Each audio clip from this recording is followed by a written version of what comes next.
எசாயா 13ஆம் அதிகாரம். ஆமோத்சின் மகன் எசாயா பாபிலோனை குறித்து கண்ட காட்சியில் அருளப்பட்ட திருவாக்கு. வறண்ட மலை ஒன்றில் போர்க்கொடி ஏற்றுங்கள். போர் வீரர்களை உரக்க கூவி அழையுங்கள். உயர்குடி மக்கள் வாழும் நகர வாயில்களுக்கு நுழையும்படி அவர்களுக்கு கையசைத்து சைகை காட்டுங்கள். போருக்கென அர்ப்பணிக்கப்பட்டுள்ள என் வீரர்களுக்கு நானே ஆணை பிறப்பித்துள்ளேன். நான் சினமடைந்து பிறப்பித்துள்ள என் கட்டளையை நிறைவேற்றிட தங்கள் வலிமையில் பெருமிதம் கொள்ளும் என் வீரர்களை அழைத்துள்ளேன். மலைகளின் மேல் எழும் பேரிரைச்சலை கேளுங்கள். அது பெருங்கூட்டமாய் வரும் மக்களின் ஆரவாரம். அரசுகளின் ஆர்ப்பாட்டக் குரலை கேளுங்கள். பிற இனத்தார் ஒருங்கே திரண்டுவிட்டனர். தொலை நாட்டிலிருந்தும் தொடுவானத்து எல்லைகளிலிருந்தும் அவர்கள் வருகின்றார்கள். ஆண்டவர் தம் கடும் சினத்தின் போர்க்கலன்களோடு உலகம் முழுவதையும் அழிக்க வருகின்றார். அழுது புலம்புங்கள், ஆண்டவரின் நாள் அண்மையில் உள்ளது. எல்லாம் வல்லவரிடமிருந்து அழிவு வடிவத்தில் அது வருகின்றது. ஆதலால் கைகள் யாவும் தளர்ந்துவிடும். மானிட நெஞ்சம் அனைத்தும் உருகி நிற்கும். அவர்கள் திகிலடைவார்கள். துன்ப துயரங்கள் அவர்களை கவ்விக்கொள்ளும். பேறுகால பெண்ணைப் போல வேதனை அடைவார்கள். ஒருவர் மற்றவரை பார்த்து திகைத்து நிற்பர். கோபத்தீயால் அவர்கள் முகம் கனன்று கொண்டிருக்கும். இதோ ஆண்டவரின் நாள் வருகின்றது. கொடுமையும் கோபமும் கடும் சீற்றமும் நிறைந்த நாள் அது. மண்ணுலகை பாழ்நிலமாக்கும் நாள் அது. அதில் இருக்கும் பாவிகளை முற்றிலும் அழித்துவிடும் நாள் அது. வானத்து விண்மீன்களும் ராசி கூட்டங்களும் ஒளிவீச மாட்டா. தோன்றும் போதே கதிரவன் இருண்டு போவான். வெண்ணிலாவும் தன்னொளியை தந்திடாது.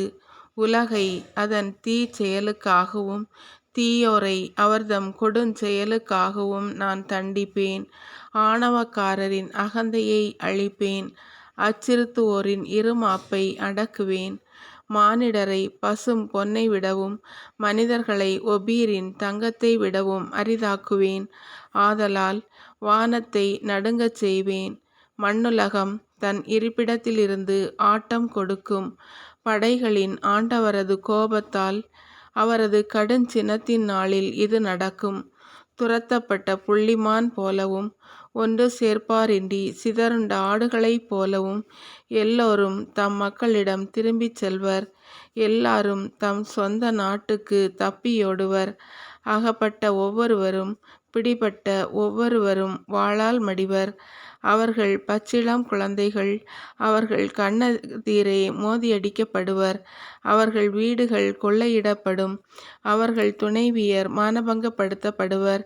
இதோ அவர்களுக்கு எதிராக நான் மேதியரை கிளர்ந்தெழச் செய்கின்றேன்.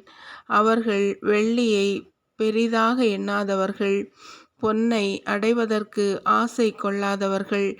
அவர்கள் வில் வீரர் இளைஞரை மோதியடிப்பார்கள். பச்சிளங்குழந்தைக்கு அவர்கள் கருணை காட்ட மாட்டார்கள். சிறுவர்களுக்கு அவர்கள் கண்களில் இரக்கம் இராது. அரக்கனில் சிறப்புமிகு கல்தேயரின் மேன்மையும் பெருமையுமான பாபிலோன் கடவுள் அழித்த சோதோம் கொமராவைப் போல ஆகிவிடும். இனி எவரும் அதில் ஒருபோதும் குடியிருக்க மாட்டார். அதுவும் தலைமுறை தலைமுறையாக குடியற்று இருக்கும். அரேபியர் அங்கே கூடாரம் அமைக்க மாட்டார். ஆயர்கள் தம் மந்தையை அங்கே இளைப்பாற விடுவதில்லை. ஆனால் காட்டு விலங்குகள் அங்கே படுத்து கிடக்கும். ஊளையிடும் குள்ளநரிகள் அவர்கள் வீடுகளை நிரப்பும். தீக்கோழிகள் அங்கே தங்கியிருக்கும். வெள்ளாட்டு கிடாய்கள் அங்கே துள்ளி திரியும். அவர்கள் கோட்டைகளில் ஓநாய்கள் அலறும். அரண்மனைகளில் குள்ளநரிகள் ஊளையிடும். அதற்குரிய நேரம் நெருங்கிவிட்டது. அதற்குரிய நாட்கள் அண்மையில் உள்ளன.